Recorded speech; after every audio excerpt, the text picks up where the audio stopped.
महाशिवरात्रि का पर्व हर वर्ष फाल्गुन मास की कृष्ण पक्ष की चतुर्थी तिथि को मनाया जाता है। ये व्रत माता पार्वती और भगवान शिव को समर्पित है। कहा जाता है कि महाशिवरात्रि पर भगवान शिव ने अपनी तीसरी आंख खोली थी और इस संसार को नष्ट कर दिया था। वहीं कुछ लोग यह भी कहते हैं कि इस दिन माता पार्वती और भगवान शिव का विवाह हुआ था। महाशिवरात्रि का पर्व सनातन धर्म में बहुत विशेष माना जाता है। मान्यता है कि महाशिवरात्रि पर भगवान शिव की आराधना करने से सभी कष्ट दूर हो जाते हैं और भय पर विजय प्राप्त होता है। मान्यताओं के अनुसार महाशिवरात्रि पर पूजा करके कथा अवश्य सुननी चाहिए। ज्ञाताओं के मुताबिक चित्रभानु नाम के शिकारी की यह कथा शिव पुराण में मिलती है। बहुत समय पहले चित्रभानु अपने परिवार का पेट भरने के लिए शिकार करता था। गरीब होने के चलते वह साहूकार से कर्ज लिया करता था, जिसको वह समय पर चुका नहीं पाता था। अपना कर्ज वसूलने के लिए एक दिन साहूकार ने चित्रभानु को कैद कर लिया, जिसके वजह से चित्रभानु को भूखा प्यासा रहना पड़ा था। इसी बीच चित्रभानु ने भगवान शिव की आराधना की। चित्रभानु को पैसे व्यवस्थित करने के लिए साहूकार ने शाम को उसे छोड़ दिया। जिसके बाद चित्रभानु जंगल में दर दर शिकार ढूंढने के लिए भटकता रहा। भटकते भटकते शाम से रात हो गई, लेकिन उसे एक भी शिकार नहीं मिला। पास में एक बेल का पेड़ था, जिस पर वह चढ़ गया। उस बेल के पेड़ के नीचे एक शिवलिंग मौजूद था। चित्रभानु की वजह से बेलपत्र टूट टूट कर शिवलिंग पर गिरती रही। पूरे दिन भूखा प्यासा रहकर रात में अनजाने में ही सही, लेकिन चित्रभानु ने शिवलिंग पर बेलपत्र अर्पित कर दिया था।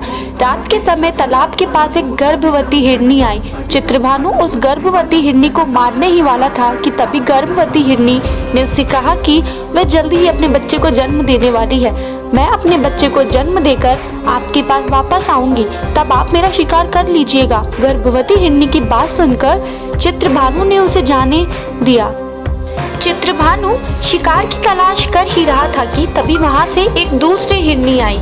हिरनी को देखते ही चित्रभानु शिकार के लिए तैयार हो गया था। तभी हिरनी ने उसे कहा कि वह अभी ऋतु से मुक्त होकर आई है और अपने पति की खोज कर रही है।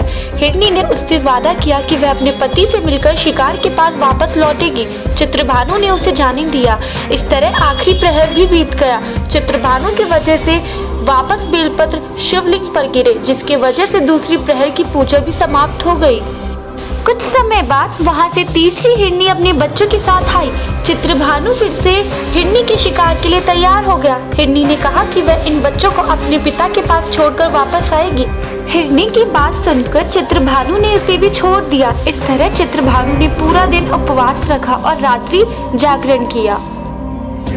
चित्रभानु अपने कर्ज और परिवार की चिंता में डूबा हुआ था। तभी वहां एक हिरण आया। हिरण ने चित्रभानु को देखते हुए कहा कि अगर तुमने 3 हिरनी और उनके बच्चों को मार दिया है तभी तुम मुझे मार सकते हो, और अगर तुमने उनको छोड़ दिया है तो मुझे भी छोड़ दो। मैं अपने पूरे परिवार के साथ यहाँ वापस आ जाऊंगा। चित्रभानु ने हिरण को घटित घटना बताई। तब हिरण ने जवाब दिया कि वह 3 हिरनियाँ उसकी पत्नी थी। अगर तुमने मुझे मार दिया तो वह 3 हिरनी अपना वादा पूरा नहीं कर पाएंगी। मेरा विश्वास करो, मैं अपने पूरे परिवार के साथ यहाँ जल्दी वापस आऊंगा। हिरण की बात सुनकर चित्रभानु ने उसे जाने दिया। इस तरह चित्रभानु का हृदय परिवर्तन हो गया और उसका मन पवित्र हो गया। रात भर चित्रभानु ने भगवान शिव की आराधना की थी, जिसकी वजह से भगवान शिव उससे प्रसन्न हो गए थे। कुछ देर बाद हिरण अपने पूरे परिवार के साथ चित्रभानु के पास पहुंच गया था। हिरण और उसके परिवार को देखकर चित्रभानु बहुत खुश हुआ और उसने हिरण के पूरे परिवार को जीवन दान देने का वचन लिया। इस तरह चित्रभानु को मोक्ष की प्राप्ति हुई थी और मरने के बाद उसे शिवलोक में जगह मिली थी। तो यहाँ शिवरात्रि की पावन व्रत कथा खत्म होती है। अगर अच्छी लगी हो तो लाइक करें, शेयर करें और सब्सक्राइब करना ना भूलें।